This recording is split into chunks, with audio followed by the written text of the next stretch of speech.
안녕하세요. 똑똑한 투자를 지향하는 서학개미 투자자 여러분. 자, 요즘 AI 데이터 센터 주식들 정말 뜨거운데요. 혹시 이 경쟁 속에서 아직 빛을 보지 못한 숨은 강자를 찾고 계신가요?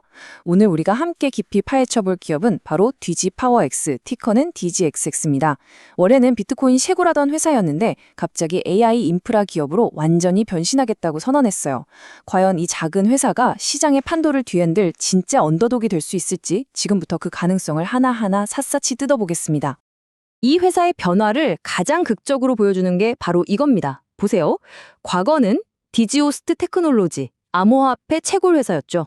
그런데 2025년 3월을 기점으로 미래는 디지파워 X, AI와 디지털 인프라 기업이 됐습니다. 이건 단순히 이름만 바꾼 게 아니에요. 이건 뭐랄까, 회사의 운명 자체를 건 엄청난 방향 전환인 거죠. 그래서 오늘 우리는 이 5가지 흐름을 따라가면서 DGXX를 제대로 분석해 볼 겁니다. 어떻게 변신했는지, 그들이 가진 가장 강력한 무기는 뭔지, 또 구체적인 사업 전략과 재무 상태는 어떤지, 그리고 마지막으로 이걸 지켜보는 우리 투자자들의 고민은 무엇인지 차근차근 짚어보겠습니다. 자, 그럼 첫 번째 섹션입니다. 도대체 왜, 그리고 어떻게 DGXX가 암호화폐 채굴이라는 익숙한 길을 버리고 AI라는 새로운 길로 뛰어들게 됐는지 그 전략적인 큰 그림부터 한번 살펴보시죠. DGXA가 내세운 새로운 비전, 그 핵심은 딱 2가지 단어로 요약할 수 있습니다. 바로 자체 소유 전력, 그리고 티어3 데이터 센터. 이게 무슨 말이냐면요. 그냥 데이터 센터만 짓는 게 아니라 전기를 직접 만들어내는 발전소 위에다가 AI나 고성능 컴퓨팅에 꼭 필요한 아주 높은 등급의 데이터 센터를 짓겠다는 거예요. 이 조삽, 이게 바로 DGXA가 그리고 있는 미래의 심장부라고 할 수 있겠습니다. 시간 순서대로 보면 이 계획이 훨씬 더 명확하게 보입니다. 처음에는 암호화폐 채굴로 사업의 기반을 다졌죠. 그러다가 2025년 3월, 우리 이제 AI 기업으로 갑니다 하고 공식적으로 선언을 하고요. 놀라운 건 바로 그 해 중반부터 AI 인프라를 짓기 시작했다는 겁니다. 단기 목표는 2026년까지 55메가와트급 AI 전용 사이트를 만드는 거고 장기적으로는 이걸 200메가와트 이상으로 어마어마하게 키우는 게 최종 목표인 거죠. 그런데 왜 이렇게까지 자체 전력을 강조하는 걸까요? 이게 어떻게 다른 경쟁사들은 절대 못 따라오는 강력한 경쟁의, 우리가 흔히 말하는 경제적 해자가 될 수 있는지 그 비밀을 지금부터 파헤쳐 보겠습니다. 이 슬라이드에 딱 하나 보이는 숫자 18개월. 네, 바로 이 숫자가 DGXX의 모든 것을 말해준다고 해도 과언이 아닙니다. 이게 이 회사의 가장 강력한 무기거든요. 아니 18개월이 대체 뭐길래 이렇게까지 말하는 걸까요? 바로 이겁니다. DGXX는 데이터 센터 하나 짓는데 딱 18개월이 걸립니다. 그런데 다른 회사들은 평균적으로 3년에서 길게는 5년까지 걸려요. 이 말도 안 되는 속도 차이가 어디서 오냐? 바로 전기 때문입니다.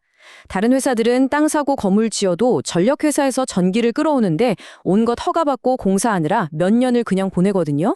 근데 DGXX는 자기들 발전소가 있으니 이 과정을 거의 다 생략할 수 있는 겁니다. AI 시대는 정말 속도가 생명인데 이들은 출발선부터가 다른 거죠. 남들보다 몇 년은 그냥 앞서서 달리는 셈이에요. 그럼 DGXX가 지금 가지고 있는 핵심 전력 자산들을 한번 볼까요? 뉴욕주에 60메가와트짜리 자체 발전소가 있고요. 이걸 포함해서 뉴욕에서만 약 80메가와트를 운영 중입니다. 그리고 특히 여기 엘라베가 부지가 앞으로 AI 데이터 센터 전환을 이끌어가 핵심 기지가 될 예정이에요. 여기서 끝이 아닙니다. 더 멀리 보고 노스캐롤라이나에는 미래에 200메가와트 이상으로 확장할 수 있는 잠재적인 부지까지 미리 확보해둔 상태입니다. 정말 준비가 철저하죠? 자, 이렇게 강력한 전력 인프라라는 기반을 다져놨습니다. 그럼 이 위에서 구체적으로 어떤 전략과 기술을 가지고 지금 폭발하는 AI 수요를 잡으려고 하는지 그들의 성공 방정식을 한번 자세히 들여다보겠습니다. DGX의 데이터 센터는 가만히 있는 게 아니라 계속해서 진화하고 있습니다. 처음에는 그냥 암호화폐 채굴을 위한 기본적인 티어1 등급 시설이었어요. 근데 지금은 AI나 고성능 컴퓨팅 같은 엄청난 작업을 감당할 수 있는 고사양 티어3 등급으로 업그레이드를 하고 있는 거죠. 근데 여기서 멈추는 게 아닙니다. 미래 에너지원으로 지금 가장 주목받는 소형 모듈 원자로 바로 SMR 도입을 위해서 나노뉴클리어 에너지라는 회사랑 파트너십까지 맺었어요. 정말 한 발 앞서서 미래를 준비하고 있는 거죠. 그리고 이게 바로 그들의 기술적인 핵심 무기 ARMS-200입니다. 이게 뭐냐면 마치 레고 블럭처럼 필요할 때마다 착착 끼워서 쉽게 확장할 수 있는 그런 모듈형 데이터 센터 솔루션이에요. 근데 진짜 중요한 건 이 플랫폼이 아주 까다로운 티어3 인증을 받았다는 점입니다. 이게 무슨 뜻이냐면 안정성이나 성능 면에서 공식적으로 매우 우수하다는 인정을 받았다는 거고요. 당연히 엔비디아의 최신 GPU 같은 고성능 칩들을 완벽하게 지원하도록 설계됐습니다. 좋습니다. 이제 가장 현실적인 이야기, 바로 돈 문제를 들여다볼 시간입니다. 회사가 성장하는 속도는 얼마나 빠른지, 그리고 그 성장을 위해서 지금 얼마나 많은 비용을 쓰고 있는지, 재무제표를 통해서 한번 균형 잡힌 시각으로 분석해 보겠습니다. 일단 긍정적인 부분부터 보시죠. 와, 이 매출 성장세 정말 가파르지 않나요? 2023년에 2,610만 달러였던 매출이 2024년에는 3,700만 달러로 1년 만에 무려 42%나 뛰었습니다. 그리고 시장에서는 2025년에는 4,870만 달러까지 갈 거라고 기대를 하고 있어요. 이건 회사가 올바른 방향으로 그것도 아주 빠르게 성장하고 있다는 아주 강력한 신호라고 볼 수 있겠죠? 하지만 여러분, 동전에는 항상 양면이 있죠. 이런 눈부신 성장 뒤에는 사실 막대한 투자 비용이 따라오고 있습니다. 기존 시설을 AI 데이터 센터로 바꾸고 또 새로운 기술을 도입하는 데 돈이 많이 들어가다 보니까 회사가 아직 흑자를 내지는 못하고 있는 상황이에요.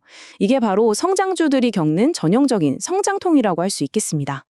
2024년 재무 상황을 조금만 더 자세히 들여다볼게요. 순손실이 680만 달러로 그 전년도에 비해서는 크게 줄어든 건 긍정적입니다. 하지만 매출 총이익률이 여전히 마이너스 30%라는 건 아직 비용 부담이 꽤 크다는 걸 보여주죠. 그런데도 불구하고 여기서 정말 중요한 포인트가 하나 있습니다. 바로 장기 부채가 없다는 점이에요. 많은 성장 기업들이 빚을 내서 사업을 확장하잖아요. 근데 DGXX는 빚 없이 경영을 하고 있다는 겁니다. 이건 재무적으로 굉장히 안정적이라는 아주 강력한 증거가 될 수 있습니다. 자, 이제 마지막 섹션입니다. 지금까지 우리가 살펴본 모든 정보들을 다 모아서 과연 DGXX에 투자하는 것이 매력적인 기회일지 아니면 피해야 할 리스크일지 그 핵심적인 논쟁들을 한번 깔끔하게 정리해 보겠습니다. 이 회사를 긍정적으로 보는 강세론자들이 가장 주목하는 부분이 바로 이 저평가 매력입니다. 회사의 가치를 매출액과 비교하는 지표인 주가 매출 비율 PSR이 고작 3.3배에 불과해요. 근데 비슷한 사업을 하는 다른 경쟁사들은 보통 13배에서 15배 훨씬 높은 평가를 받고 있거든요. 이게 무슨 말이겠어요? DGXX의 주가가 아직 그 잠재력에 비해서 굉장히 싸게 거래되고 있을 가능성이 있다는 거죠. 그리고 이런 저평가 매력을 알아본 걸까요? 세계 최대 헤지 펀드 중 하나인 바로 그 시타델이 2025년 10월에 이 회사의 지분을 3.4%나 가지고 있다고 공개했습니다. 이런 거대 기관 투자자가 들어왔다는 건 시장에 이 회사 뭔가 있다는 아주 강력한 신뢰의 메시지를 주는 거고요. 이게 종종 주가 상승의 기폭제가 되기도 합니다. 자, 하지만 투자의 세계에 장밋빛 전망만 있을 수는 없겠죠. 이제는 정신 바짝 차리고 만약 이 회사에 투자한다면 우리가 반드시 고려해야 할 잠재적인 위험 요인들은 뭐가 있는지 하나씩 냉정하게 짚어보겠습니다. 리스크는 크게 5가지로 볼 수 있습니다. 첫째, 자금 조달을 위해서 유상증자를 계속하고 있는데 이러면 주식수가 늘어나서 기존 주주들의 가치가 희석될 수 있다는 점. 둘째, 계획은 거창하지만 AI 데이터 센터 구축이나 고객 계약이 생각대로 안 될 수 있는 실행 리스크. 셋째, 니역 발전소에서 환경 문제나 소음 문제로 소송에 휘말렸던 과거가 있고요. 넷째, 아직도 일부 암호화폐를 가지고 있어서 비트코인이나 이더리움 가격 변동에 영향을 받습니다. 그리고 마지막으로 과거에 재무제표를 수정한 적이 있어서 내부 통제 시스템이 완벽한가에 대한 의문이 있을 수 있습니다. 결국 우리 투자자는 이 딜레마에 빠지게 됩니다. 강세론의 핵심은 명확하죠. 전력 발전소라는 아무나 가질 수 없는 강력한 해자, 경쟁사를 압도하는 엄청난 구축 속도, 그리고 너무나도 매력적인 낮은 밸류에이션과 시타델 같은 기관의 주지까지. 반면에 약세론의 근거는 뚜렷합니다. 아직 돈을 못 벌고 있다는 점, 유상증자로 인한 주주가치 희석 우려, 계획대로 진짜 될까 하는 실행 리스크, 그리고 여전히 남아있는 암호화폐 리스크까지. 결국 마지막 질문은 이것 하나로 귀결됩니다. 과연 디지파워 X가 가진 이 전력 장악력이라는 카드가 AI 경쟁에서 최종 승리를 가져다 줄 최고의 무기일까요? 아니면 이 험난한 변신 과정에 모든 것을 건 위험한 도박에 불과할까요? 최종 판단은 나줄리, 우리 투자자 여러분 각자의 몫입니다. 오늘 분석이 여러분의 현명한 투자 결정에 조금이나마 도움이 되셨기를 바랍니다. 앞으로도 이렇게 깊이 있고 도움되는 분석을 계속 받아보고 싶으시다면, 도움이 되셨다면 구독 부탁드립니다. 감사합니다.